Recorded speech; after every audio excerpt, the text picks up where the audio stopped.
Kemudian juga pelayan-pelayan di surga dari bidadari dan bidadara, Allah Subhanahu wa taala puji mereka. Seperti bidadarinya misalnya Al-Waqiah ayat 22 sampai 23 di mana Allah Subhanahu wa taala berfirman, A'udzu billahi minasyaitonir rajim wa hurun 'ain ka'amsalil lu'lu'il maknun. Wahai laki-laki yang suka dengan perempuan pelacur, yang badannya bau, yang tidak mandi, yang tiap hari ganti laki-laki, masih terfikir untuk melihat mereka, yang cuma kelihatan cantik karena dandanannya pada saat dihilangkan maka akan rusak. Mana mau dibandingkan dengan bidadari surga, ikhwas sekalian. Jauh antara langit dan bumi, gitu kan. Kata Allah Subhanahu wa taala, Allah berfirman kekal dalam Al-Qur'an, dan di dalam surga terdapat bidadari-bidadari yang bermata jeli.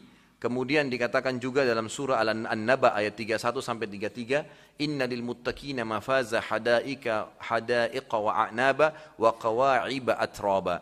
Sesungguhnya orang-orang yang bertakwa mendapatkan kemenangan, yaitu kebun-kebun dan buah anggur dan gadis-gadis remaja yang sebaya. Kemudian di dalam hadis Bukhari dikatakan bahwasanya bidadari yang akan dinikahi oleh laki-laki ahli surga, mereka akan setiap kali digaulin maka mereka akan kembali perawan. Terus begitu. Dan ini bukan aib ya. Ini bukan aib. Banyak orang kadang-kadang kalau membicarakan bidadari seperti pekah atau khawatir takut menyampaikan karena takut ummahatnya mendengar atau akhwatnya dengar. Ada masalah apa sebenarnya? Mesti disampaikan, gitu kan? Dan memang itu adalah Allah Subhanahu wa taala peruntukkan bagi laki-laki muslimin. Sementara pelayan laki-laki disebutkan dalam Al-Quran dengan wildanun mukhalladun. Wildan mukhalladun ini sama, bidadara di surga sebenarnya. Mereka juga melayani. Tapi bedanya, laki-laki ini tidak menikah. Ya, laki-laki wildan mukhalladun tidak menikah dengan perempuan ahli surga. Di dalam hadis disebutkan bahwasanya kalau ada wanita yang tidak memiliki suami, ya, gitu, atau tidak menikah, maka mereka akan menikah dengan salah satu ahli surga, dan itu hadis Nabi SAW. Dan itu harus diterima, itu kan, itu memang harus diterima. Jadi tidak perlu ragu dalam menyampaikan. Pernah salah seorang ikhwah, teman dekat saya, pernah waktu dia ikut di salah satu kancah jihad dulu tahun 90-an, waktu keluar fatwa ulama tentang masalah perang melawan Rusia dulu di Afghanistan tahun 90-an saya bahasakan ya. Waktu itu fatwa internasional semua muslimin dibolehkan gitu. Waktu saya masih awal masuk di Madinah.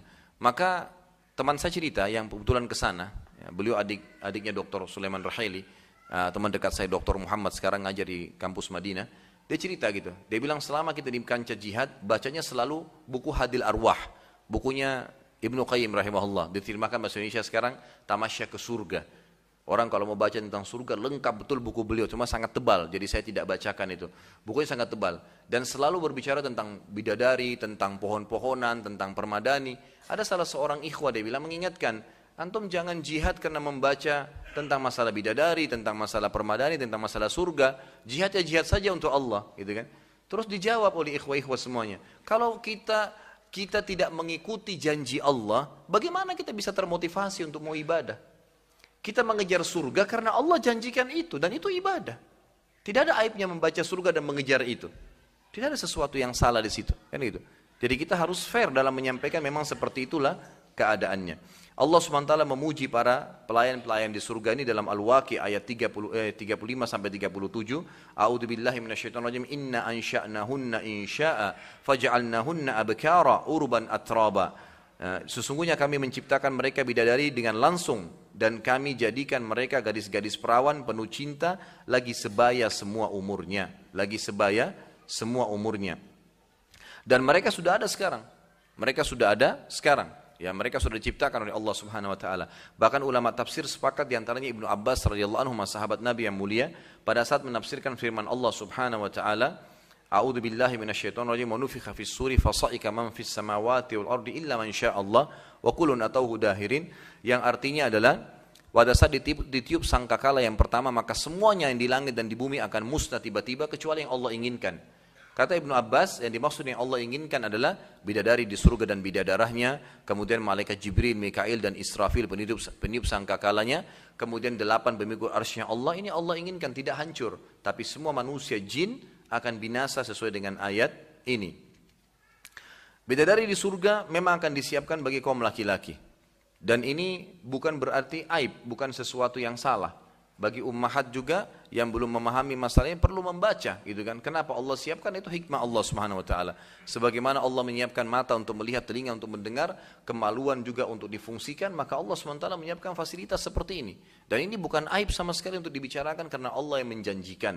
Allah yang menjanjikan. Bahkan ada hadis yang sahih riwayat Imam Ahmad dan Imam Tirmidzi. Ini peringatan bagi ummahat kita. Kalau memang anda dalam keadaan benar, alhamdulillah. Tapi kalau dalam keadaan salah, hati-hati. Harus minta maaf dengan suami. Apa sabda Nabi SAW? Bukan perkataan saya. Kata Nabi SAW, La tu'zil mar'atu zawjaha fid dunya, illa qalat zawjatuhu minal hurun 'in. La tu'zihi qatalakillah, fa innama huwa 'indaki dakhilun yushiku an yufarikuki ilaina.